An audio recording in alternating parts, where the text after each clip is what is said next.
So good evening, everyone. We welcome you to the fourth session of our research methodology workshop. And in this, we will be covering the ethics in biomedical research and institutional requirements. For this lecture, we are having Dr. Pooja Diwan, who has uh, uh, approximately 7 years experience as a member secretary in the Institutional Ethical Committee of UCMS. And she is professor in pediatrics at University College of Medical Sciences and GTB Hospital, Delhi. Along with her, we have two participants, Dr. Nitin Chaudhary. He is an assistant professor in Department of Anesthesia at ABVIMS RML Hospital, and Dr. Nitin, who is also an assistant professor, recently joined in the Department of Anesthesia at ABVIMS Dr. RML Hospital. With this, I would request Dr. Pooja Diwan ma'am to please go ahead with her presentation. Thank you so much.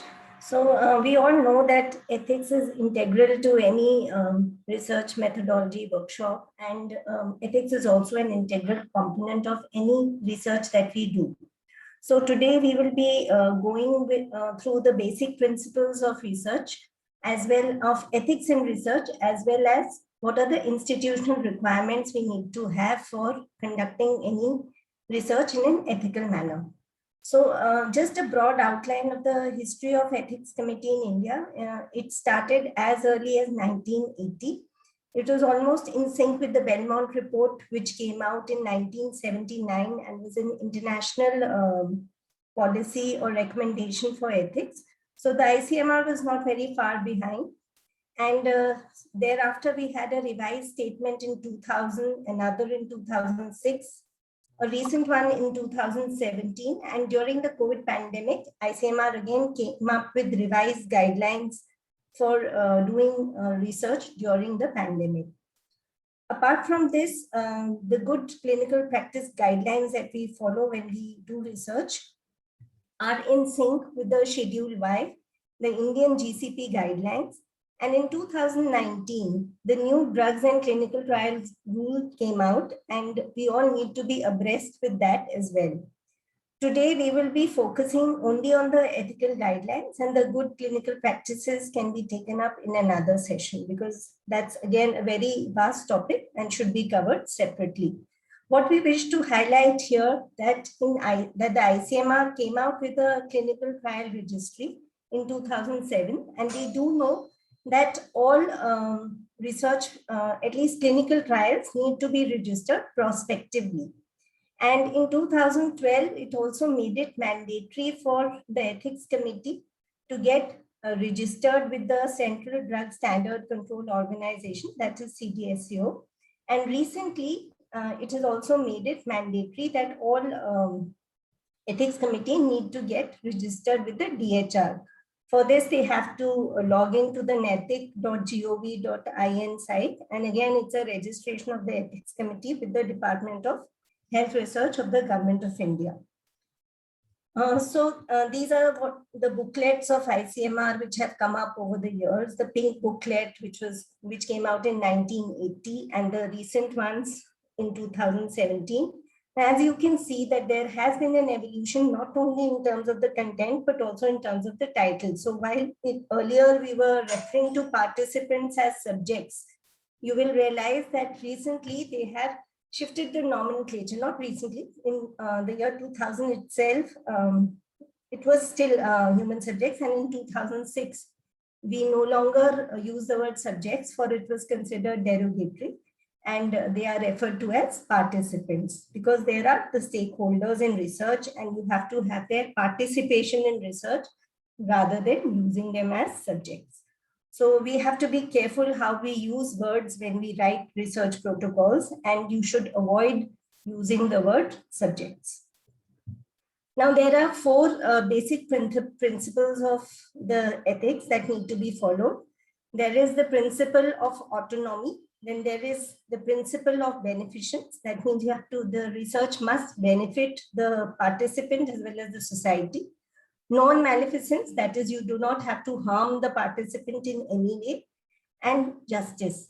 So justice has a very broad parlance in which it is being used. And to crystallize these four concepts, the ICMR has come up with 12 principles. So we'll be discussing each of them to clarify how the 4 broad principles are going to be used.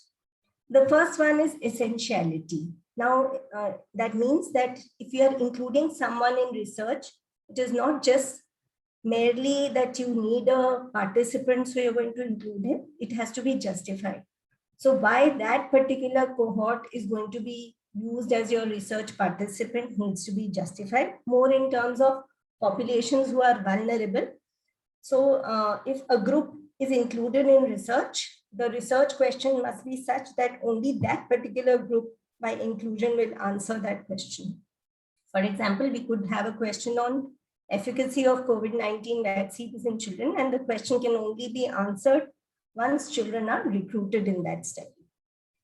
Next comes the principle of voluntariness, and this is what we mean by the principle of autonomy.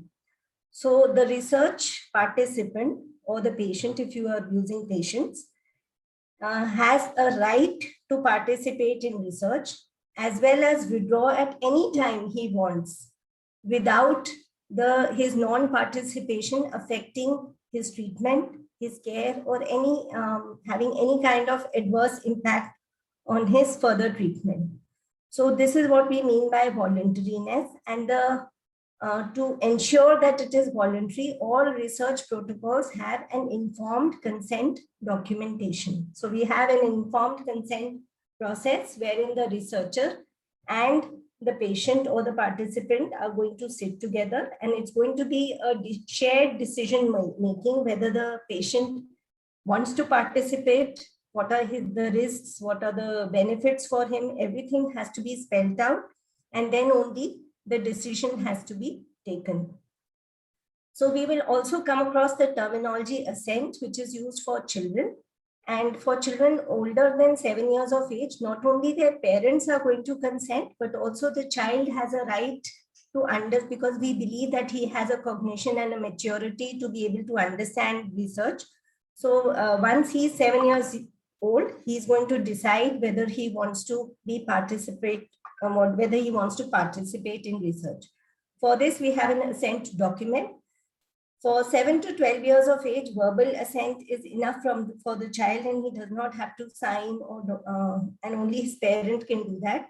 But for children aged 12 to 18 years, although they are not mature, we still ask them for a written assent wherein they can just put down their name once they have understood.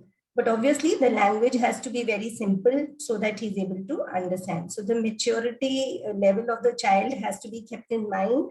And the research committee, that is your scientific committee as well as the ethics committee, is going to look at how you have framed the assent document as well as the consent document. Now, we know that the consent document has 2 parts. There is a long patient information sheet, and there is a smaller section at the end, which is the consent form wherein the participant is going to sign. Now, the patient information sheet has to be, the entire consent document has to be in duplicate. One part has to be given to the patient or the participant, and the other part has to be retained by the PI. That is the principal investigator. So the patient information sheet has to be very complete, yet it has to be simple. So first and foremost, it is important that you tell the patient that it is a research. So he should not be any kind of misconception that it is a treatment. You have to tell him that this is a research. What is the purpose of the research? How you are going to perform the procedure, that is, what drug will be given, what is the duration, how you will assess the outcomes, how many times you're going to sample him, how many times you're going to follow up, call him to the hospital. Everything has to be clearly written down.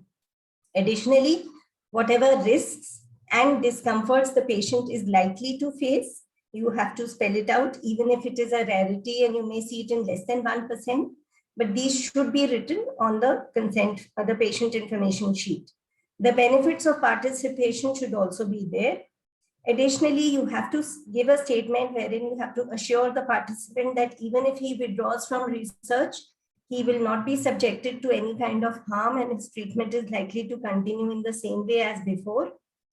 you have to tell him that sometimes the investigator can also opt to terminate the participation of the patient, or he may have to due to some constraints, he may have to end his studies. So this kind of statement, if you are anticipating is likely to happen, should be written down.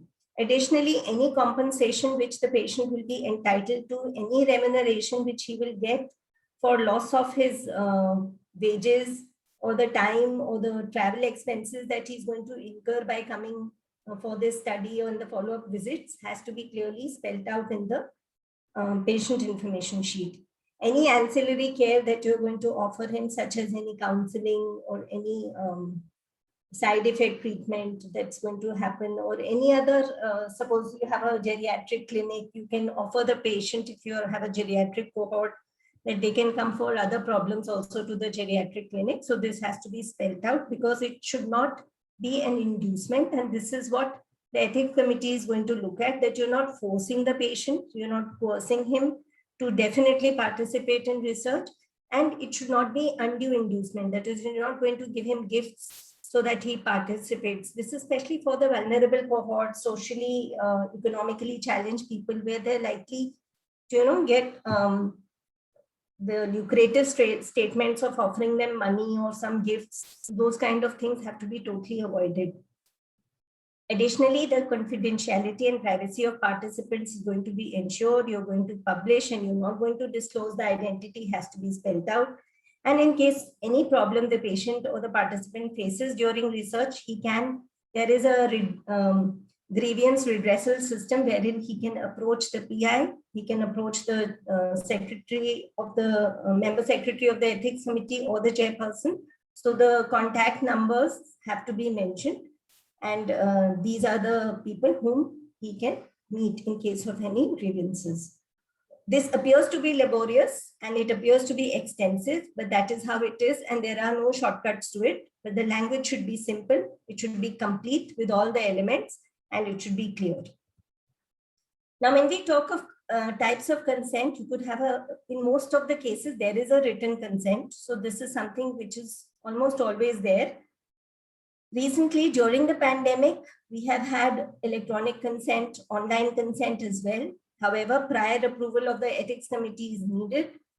And online consent is also permitted in cases of certain sensitive data. For example, you need some data on contraception or any high-risk behavior where you feel that the patient may not be comfortable having a face-to-face or a written consent. So you could do it online. However, the documentation is very important, and permission of the EC prior to this kind of a consent must be there. Where we are using electronic consent, again, whatever pamphlets, whatever videos or content you are developing for electronic consent has to be submitted to the ethics committee for prior approval.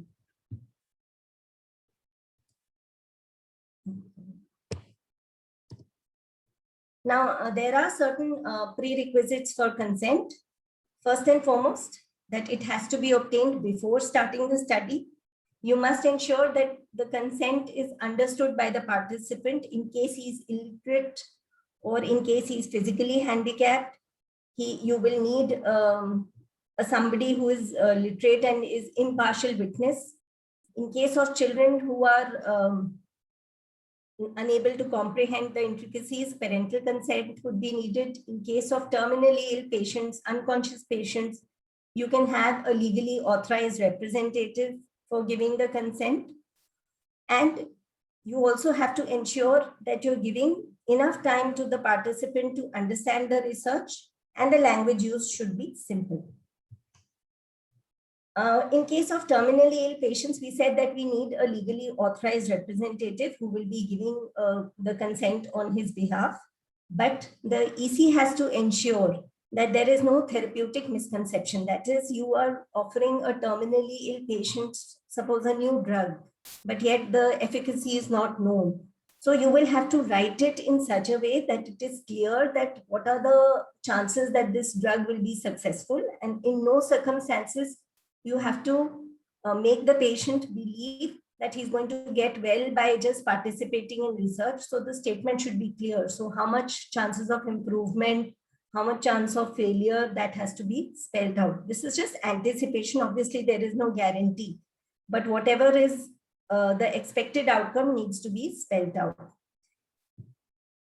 When we talk of this, we've already discussed. So I'll just emphasize that presence of a literate, impartial witness is needed in cases where the participant is illiterate.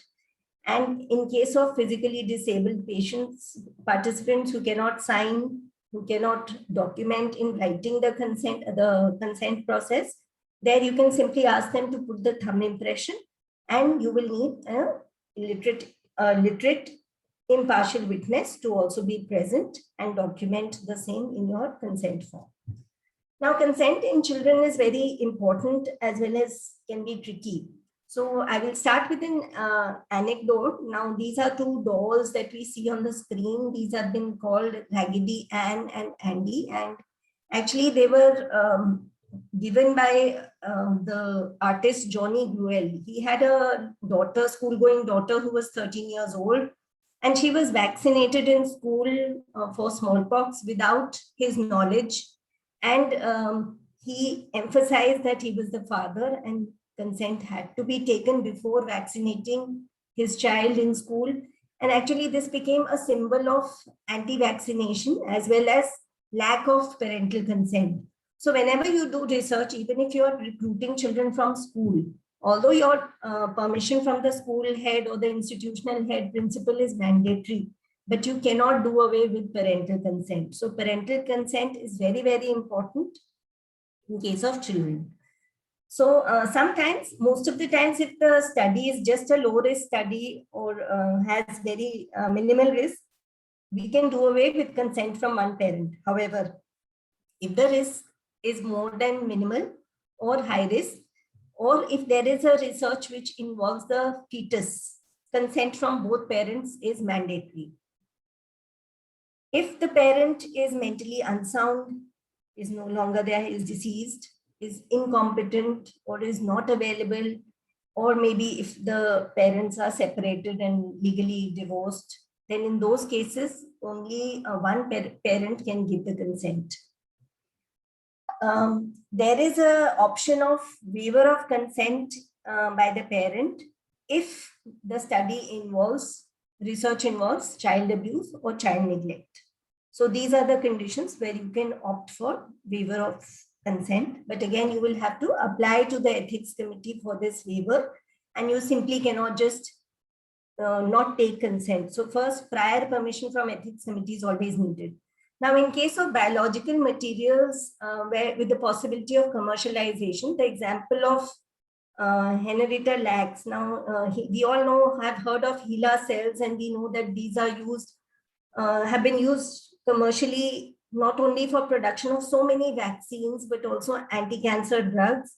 And here was this lady whose cells were used without her knowledge. And later on, when her family came to know that the cells of this lady were being used for commercialization without taking consent or giving any benefit to the family, it became a matter of huge debate. So whenever you're doing something like this, you have to be very careful, and you have to ensure that the family or the representatives of that family member whose cells you are using, despite him being deceased, any biological material, which is the right of that patient. So these are called as bio rights. So I have right to my cells. I have right to anything that you are extracting from my body and using it commercially. So if I'm not there, my family should get the benefits. So the ethics committee has to ensure that in case of such studies where something like this is going on, there is an adequate clause for compensation or for sharing of benefits of commercialization.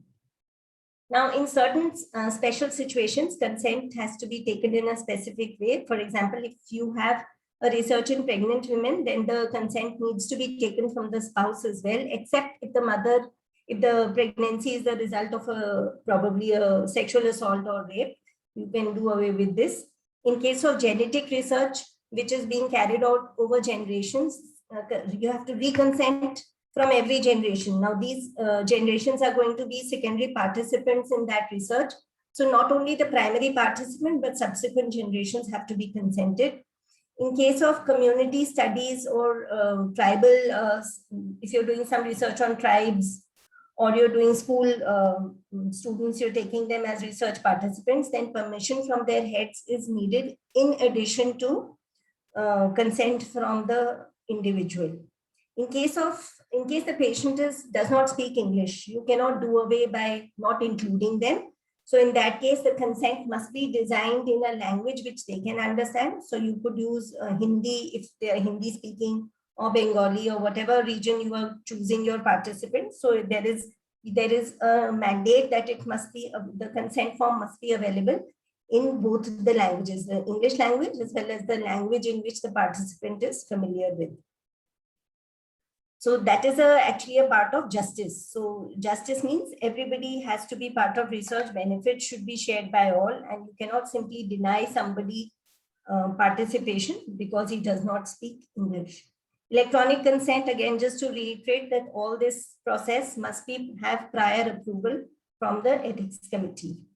Now there is something called as audiovisual recording of consent. There's a Gazette notification in 2015 wherein any clinical trial wherein a new chemical entity or a new molecule is being, or a new procedure is being studied, you need to have an audio visual recording if the participant belongs to a vulnerable group.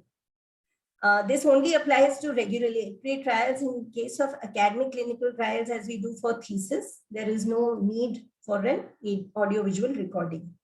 Now, waiver of consent is possible in few situations. Only after the ethics committee is going to grant you that will you waive it off. So you have to apply for this waiver. If you are doing studies where the participant is de-identified or the data is anonymized, like in case of retrospective studies, if you're doing research only on some slides or histopath specimens where the anonymized samples are there, you can again apply for waiver. Surveillance studies, studies on educational curriculum also are exempt from need for consent, as well as during disaster situations and in emergency situations. You can have a waiver of consent. However, as soon as possible, if the patient, you should obtain consent. So this is only there is a rider that you cannot do away with consent totally, but yes, during the emergency, if you're doing something or a disaster, for some time you may be allowed to do away with the consent. The third most important principle is that of non-exploitation. So participants should be selected not because they are vulnerable, but only because the research in them is needed. A vulnerable population is somebody who is unable to protect their interests by being part of research. Now, this could be because of diminished capacity, like in case of children where they don't have maturity to give consent. It could be because of undue influence, like fear of retaliation, harm if refusal to consent, or perceived benefit. So this could be maybe for in case of terminally ill patients. It could be in case you are doing any research on your students, or the superiors are carrying out a research on juniors. So they are likely to not say no. And lack of opportunity to provide consent. Again, like in case of certain families, we noticed that women are have cultural barriers wherein they cannot give the consent on their own. So every time they need to seek permission of family, of husband. So they are vulnerable in this situation, because we say that women are equal to men. But in certain situations, because of cultural barriers, they may become vulnerable. So pregnant women, breastfeeding mothers are also vulnerable because they are looking after not only themselves, but also their offsprings. Socially, economically challenged people are also vulnerable because they may perceive some kind of a benefit by participation in research. People who are prone to stigmatization, suppose HIV positive patients, then again patients with rare diseases, they are all regarded as vulnerable. So it is the onus of protection of these vulnerable groups lies not only on the researcher, but also on the sponsor, the EC, and the regulator. So how can you mitigate exploitation? You recognize vulnerability and you justify inclusion and exclusion. follow guidelines and regulations, use risk minimization strategies like monitoring of participants and having a data safety monitoring board. You can have appropriate informed consent and assent procedures. Reconsent, sometimes when the child is becoming older, you may have to reconsent him. Ensure privacy and confidentiality, because if the privacy is not maintained, they become even more vulnerable to exploitation. Then you have to respect dissent. If I say no, then the researcher should respect that. The researchers are bound to declare their conflict of interest, and likewise, even the EC is bound to do that.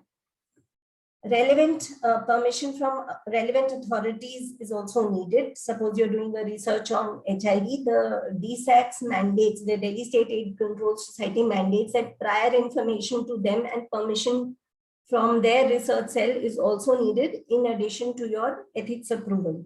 So you should be aware of these riders, and appropriate permissions must be obtained beforehand, because these are the bodies which are going to have are looking at the safeguarding of interests of a particular cohort. So their permission is very important. This is especially for the vulnerable cohort. Again, support systems like regular counseling, ancillary care, these are all devised to not only be humanitarian, but also to ensure non-exploitation. Now, any research on vulnerable has to undergo a full committee review. There is no shortcut to it. They additionally, members of the vulnerable groups are often included during the ethics committee meetings by special invites, or maybe the lay person or the philanthropists who are part of the ethics committee can look at their interests. So the ethics committee will ensure that they are not being exploited, that the remuneration being offered to them is in no way an inducement, and that they are being compensated adequately for any injury that they are likely to encounter. For this, every ethics committee has an SOP for research on vulnerable groups, and you can go through that as well. And this needs to be there, and the CDSCO will give you approval only if you have this section, that is specific SOPs for research on vulnerable groups. Another concept of ethics is social responsibility. That is, any research that is being done should benefit the society. So the most horrific example of being socially irresponsible were the Nazi atrocities on Jewish people, wherein they were subjected to physical injury, hypothermia, all kinds of experimentation with mustard gas, with injuries, and it was really inhuman. And this led to a series of trials, which were the Nuremberg trials. And for the first time, the ethics in research were introduced following these Nuremberg trials, which were carried out from 1945 to 46. And the earliest international document on ethics is actually the Nuremberg Code. So you need to ensure that no inhuman activity can be done in the name of research. The other components of this include that the benefits of research should be made available to the community. Additionally, you can have ancillary healthcare provisions, counseling centers, health education, all this for the society can be beneficial. Privacy and confidentiality ensures autonomy as well as prevents the participants from any kind of exploitation and harm. So it is important to keep all the research related data anonymized, and the access should be made only to the researchers. So and even when you publish, you cannot disclose the name of participants or identity of participants. If you're using images, you have to ensure that the face is masked in such a way that the identity is not disclosed. However, if you have a research where you are studying suicidal ideation, homicidal tendency, or you encounter that a patient is HIV positive and he's not disclosing to his partner, then in such cases, after informing the ethics committee, there is a provision for breach in confidentiality and privacy. Now, these are three very important principles, that is risk minimization, maximization of benefit, and professional competence. So all of these go hand in hand. So how can you ensure this? Number one, when you do a review of literature, you have to provide a complete background and justify your research. You have to use standard procedures which are consistent with guidelines. You cannot do something out of the way. Suppose I'm doing some kind of pain relief strategy. So first I will use probably medications. I will not right away jump to nerve ablation or some surgical thing to do away with the pain. So the ethics committee will see to it that you're following protocols, you are doing everything in a stepwise way. There can be, for minimizing risk, as already told you before, we can have a data safety monitoring board. The researchers need to report any serious adverse events that are happening in research within 24 hours to the ethics committee, with a detailed report to the ethics committee within 2 weeks. And the same has to be conveyed to the DCGI and the CDSCO within a month. So these are very important steps which you should not forget at any time when you are doing research. Training of ethics committee members in ethical principles is also part of ensuring professional competence of ethics committee members. Also, the CV of PIs is often asked for by the ethics committee to ensure that the researchers are competent enough to carry out that particular research. Now, when we talk of risk stratification, we talk of studies with less than minimal risk. These include where the possibility of harm is very little. So wherever you're doing research on data or a meta-analysis, systematic review, evaluating educational curricula, these would qualify as less than minimal risk. Now, these are also the studies which qualify for exemption from ethics review. However, this exemption cannot be assumed, and you have to apply to the ethics committee and get this permission. Then there are studies which would be labeled as having minimal risk. Now, these would be the routine procedures like history taking, any routine physical examination, any non-invasive test like ultrasound or X-ray, obtaining urine samples. These would be qualified as minimal risk. Then there would be studies with low risk and high risk. So low risk would be something where you're going to do probably a standard invasive procedure. And any research in a vulnerable cohort, be it even history taking, it will qualify as low risk. So that is something you have to keep in mind, that no study in a vulnerable cohort can be minimal risk or less than minimal risk. At least it is labeled as low risk. Then you have studies which are labeled as high risk. Now these would be where the anticipation of harm is a lot. So any invasive procedure, intervention, a novel therapy, new dose, a new drug, these would all qualify as high-risk studies. Another point which you must take care is in your consent form, often you write that there is no risk to participants. So any human intervention, be it just history taking or data, it has some risk, and there is no category in risk stratification as no risk. So whatever your study is falling into the category, it will always have an element of risk.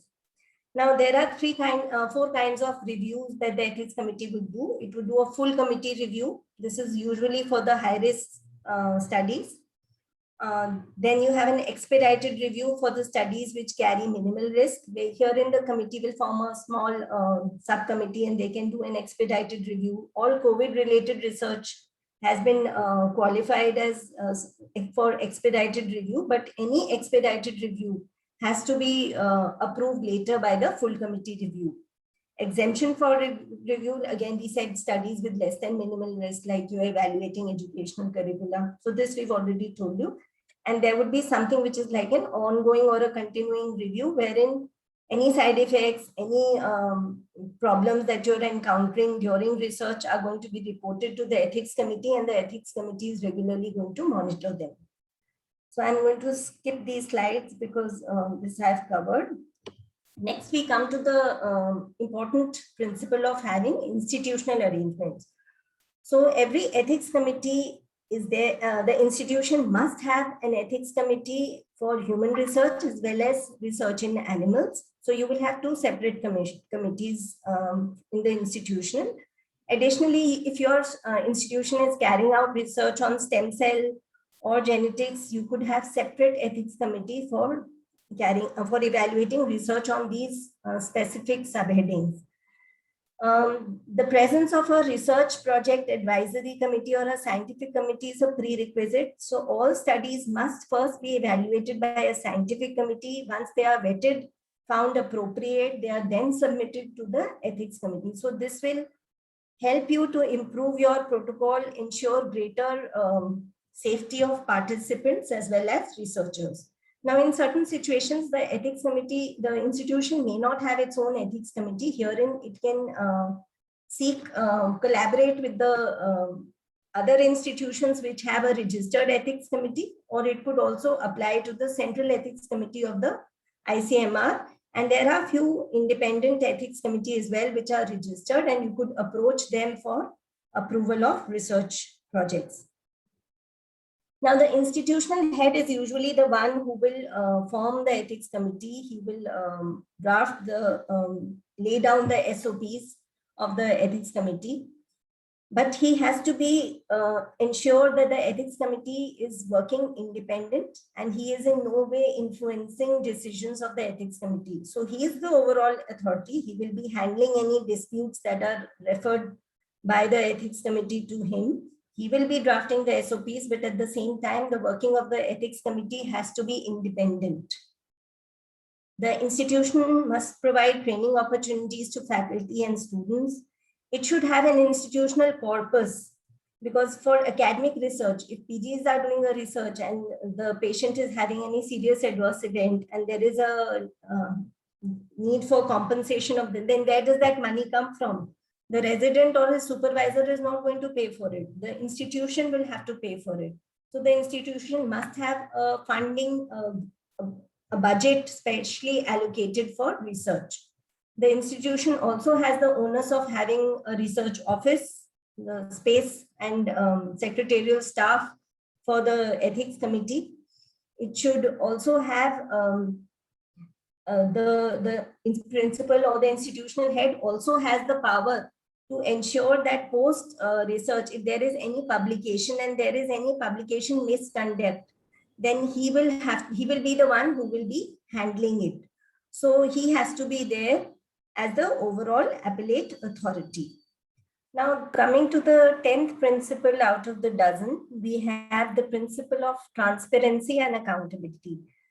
Now, what we mean here is that the research protocol, especially for clinical trials, should be available in public domain. So this is the reason why we insist on registration of clinical trials with a body like CTRI. Because once the protocol is in public domain, the researchers do not have the freedom to alter the protocol at their own whims and fancies. So this ensures transparency as well as accountability. Now, accountability on part of ethics committee is also very important. To ensure this, all ethics committee members need to sign a statement of conflict of interest before the meeting. So suppose the ethics committee member is evaluating a research project wherein he is a co-investigator. So he will not have right to vote in that particular proposal, as well as he will be asked to leave the room during the discussions on that proposal. So these are certain ways where we can ensure that everything is done in an honest and transparent way. Likewise, the researchers also need to disclose any conflict of interest on their part. They also need to disclose the funding details, and these have to be approved beforehand by the ethics committee. Another thing for which the institution as well as the researchers are held accountable is responsible conduct of publication. So whatever research has been done should be reported honestly. Again, there would be certain publication issues like authorship. These also have to be decided in a responsible way. Then comes the principle of totality of responsibility. So we discussed that in research, there are at least 4 stakeholders who are evaluating this process. This includes the researchers, this includes the sponsors, this includes the ethics committee, as well as the regulatory body. So all of them are together accountable for whatever research has happened, whether it was conducted in an ethical way. So nobody can shrug off their share of responsibilities. So everybody needs to work together, fulfill their own share of burden of responsibilities to ensure that research is conducted in an ethical manner. And last and not the least, the principle of environmental protection. So to sustain the development, it is also important to allow the environment to remain viable. So the researchers have an onus, not only researchers, even the EC members have an onus to ensure that whatever research you are doing shall not damage the environment and shall not deplete all resources that are available to the researchers in the environment during that research. So the EC will ensure that if in any way there is a research which is harming the environment, steps are taken to mitigate that and to ensure that environment is protected. So by following these 12 principles, we will be able to do ethical conduct of research. And for this, it is important to be updated of whatever new is happening. So again, I'd like to just reiterate the 4 principles of ethics of autonomy, beneficence, non-maleficence, and justice for all. So that's all for this presentation today. And if we have questions, I'll be happy to take up any. Thank you so much, ma'am, Thank you so much, ma'am, for taking such a detailed topic in short duration, and you have managed to touch every point. And in detail, you have talked about the consent also. I'm 100% sure that many doubts would have been cleared for many students. But we have Dr. Nitin and Dr. Amit, so I would ask them if they have any questions to please go ahead. Good evening, ma'am. Am I audible? Yes, Yes, Dr. yes. Yeah, ma'am. A wonderful presentation. I'm sure your experience reflects in the way you have come up with this topic in a very interesting way, ma'am. One question that I have is, ma'am, can you throw some light on publication misconduct, which is, I think, a very relevant topic in today's time? Yeah, so a publication is something which we all aspire to ultimately have at the end of research. And if you end up doing something which is unethical, then it is actually going to backfire on whatever effort you have done is going to be lost. So there are certain things you have to take care of when publication, which can have, serious repercussions. One of them is falsification of data. So in no condition you should falsify your data, because the EC, if there's any question raised, the EC will be asking you for the raw records. So you will have to provide all the raw data to them. There will be verification of whatever falsification, if you have done, you will be in trouble. So one is falsification, the other is fabrication. So if you have not done 60 participants because you could not complete the sample size, it is best to be honest and convey whatever number you have been able to complete in your studies. So do not fabricate data.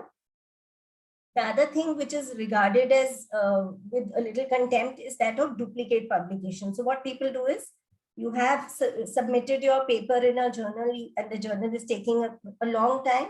You try to publish it simultaneously in another journal, and you may end up having 2 publications which are almost similar. And that is actually duplicate publication. So if if somebody is aware, then they could question how you have published the same research in 2 separate journals. There's another concept of salami publication. Now, salami publication may not be very unethical in the true sense, but it is regarded as a bad study design. So suppose I'm doing a research on a topic, and I publish 4 or 5 papers out of that in separate journals. It does happen because you realize that you have done 2 outcomes and you find one is a biochemical outcome, one is a radiological outcome, and you don't want to mix up the 2 and you end up submitting one part of the data as a paper in radiology journal, another in a biochemistry journal, and you have 2 papers. Now, this is actually called as salami publication. Now, this is again regarded as unethical and a poorly designed study, because that means your primary objectives or your focus was not clear from the beginning what you wanted out of that research. And again, you will be duplicating the baseline data in both the papers. So that would again account for duplication of publication. Another publication misconduct is that of ghost authorship. So what happens is you do a research and you end up giving authorship to your HOD, to your unit head, to your seniors, juniors, whomever you want to please. So that is not ethical, and anybody who is part of research and is being granted authorship should fulfill all the 4 ICJME criteria, which include that you should be participated in the concept of the study, collection of data. You should be there when you are drafting the manuscript. You should approve the final version. And lastly, you should be accountable for the manuscript. So these are some of the publication misconducts we should be aware of whenever we are doing research. Thank you so much, ma'am. Very good question Dr. Nitin has asked. So I just want to add one more point, ma'am. If if some kind of I would say something wrong has been identified by the journal also, that if they have seen that there is a duplication of data and the same study was published somewhere else, or somebody has complained to the journal that this the subset, the cohort which was studied was not actually present in that institute, then that the publication is retracted and the authors are also banned to do any further publication in that journal. So many reputed journals have started doing that also. So it can have very serious repercussions to your reputation, and everything will backfire. So it's best to be honest. Yes. Go ahead, Dr. Nitin. Ma'am, and just the last question that I have is, other than the ethical clearance, what all additional permissions do we require for research? Yeah, so this is again a very important point, and even I learned a lot of these during my tenure as the member secretary, because there's so many permissions which you realize only when you do that specific research. So suppose you're doing a research wherein you're collaborating with some international group, a group which is based outside your country. So what happens? You could be sharing data, you could be transporting samples. So in either case, there is a permission which is needed from DHR, which is your Department of Health Research. So there is an online submission in on the site, and I have applied once. So we had to submit 30 hard copies and we had to submit online. And then the process takes around 3 months. The meetings are held 4 times in a year, and it could take up to 3 months for you to get this permission. But this is a prerequisite when you're doing international research. Likewise, if you're doing some research on genetic studies or some genetic samples, then in those cases, you may need permission of Department of Biotechnology. And I'd already told that in case of certain vulnerable groups like school children, tribal area, tribals, population, or HIV, you could have permissions from their own leaders. So when you are entering a tribe for research, you have to first approach the tribal head for allowing permission for approaching the members.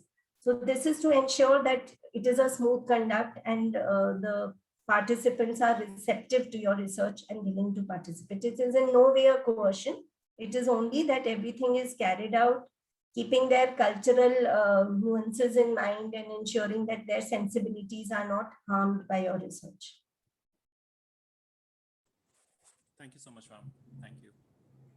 Thank you, Dr. Nitin. And Dr. Amit, do you have any questions to ask, please? Go ahead. Thank you, ma'am, for this enlightening talk. It was very helpful and it is very important topic, especially the consent. I would like to ask a few questions. So when do we need to reconsent a patient, and what is reconsent? Yeah, so reconsent is a very important step which most of us forget. Especially for us as pediatricians, what happens is that when you are taking a participant, he's a child, and if your research is suppose carried out over it's a 5-year follow-up or a 3-year follow-up, the child can become an adult. So you have to reconsent. Now, earlier his parent was giving consent. Now you have to take consent from the child because he's an adult. Then reconsent is also needed. Sometimes you have an amendment in your protocol. So initially you were giving a drug in say 40 mg dose and you realize that this was having side effects or it was not effective and you end up increasing the dose. And although you will take permission from the ethics committee, it is all the onus is also on you to inform the participants that there is a change in the protocol. Suppose you're doing an additional follow-up, any amendment in your protocol, you have to reconsent.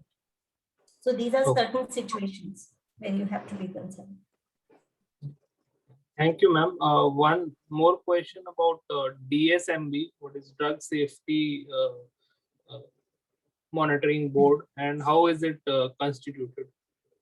So DSMB is actually a safety checklist, safety mechanism, and it is a data safety monitoring board. So what it does is that suppose you're doing an interventional trial or a randomized control trial, and you're collecting some data comparing two interventions.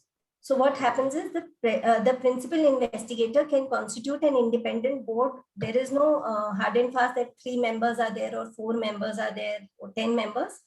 It has to be an independent board. So number one, no member of the research team is part of this board. It has to have a clinician. It has to have a biostatistician, statistics person, and it can have a senior researcher. So usually we have a committee of 3 members, and the researchers should be such that they are looking after that particular group. So if it's a pediatric group, I would want a senior pediatrician or somebody who has expertise in that subject. Likewise, if you're doing a study on diabetes, maybe you would want an endocrinologist or a diabetologist as a clinical expert. Now, what they would do is they would ask you to submit your data to them frequently, or maybe say 3 months or 6 months, and they would review the adverse events. And in case that they find that the harm is more, or they find that there is something amiss in your protocol and they want some change, they would give an independent opinion that yes, everything is okay or not okay, and this is the modification that should be done. So it is kind of an interim analysis that they would be doing for you. And if there is any amendment that is required, they would suggest to you and the ethics committee. And then again, the process would be same. You would have to incorporate the amendment and reconsent the patients. So it is actually more for interventional trials, and it is an independent body. That is why it is regarded as good. Thank you, ma'am. That was very informative. Thank you.